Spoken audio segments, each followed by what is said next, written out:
మీరందరూ ఇంతవరకు చాలా టైప్ బోట్స్ చూసుంటారు. ఇది వేరే బోటు. ఇది ఓన్లీ గాలితో మాత్రమే ప్రయాణించాలి. ఇంకా దేనికి యూజ్ అవ్వదు. ఇంజిన్ అసలు వేయలేము. ఇంజిన్ వేస్తే ఇది మునిగిపోద్ది, తిరగబడిపోయే అవకాశాలు ఉంటాయి ఇంజిన్ వెయిట్ కి. దీన్ని ఒక దుప్పటి సాయంతో మాత్రమే వాడగలం. ఎక్కడికైనా జర్నీ చేయాలంటే మాక్సిమం 20-30 కిలోమీటర్లు జర్నీ చేస్తాము ఈ దుప్పటితోనే. గాలి ఏ దిశలో ఉంటే ఆ దిశలో మేము ప్రయాణిస్తూ ఉంటాం. మళ్ళీ రివర్స్ గాలి వచ్చేటప్పుడు మళ్ళీ రివర్స్ దిశలో వస్తూ ఉంటాం. గాలి ఇటు అటు చేంజ్ అవుతూ ఉంటుంది. దానికి ఏంటంటే బ్యాక్ సైడ్ ఒక తెడ్, ఈ తెడ్ సాయంతోనైతే మేము కంట్రోల్ తీసుకుంటాం బోటు. చూడండి, ఇది ఒక స్టీరింగ్ టైప్ అనమాట.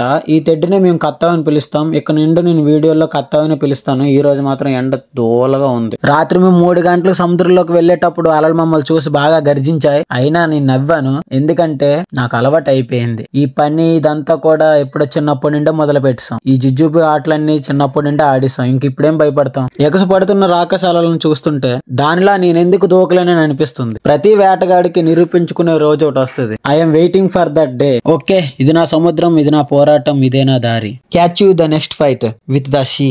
Journey continues, waves can not stop me. Next వీడియోలో కలుసుకుందాం. Same fire, same ocean. Okay, bye friends. Video నచ్చితే ఫాలో చేయండి.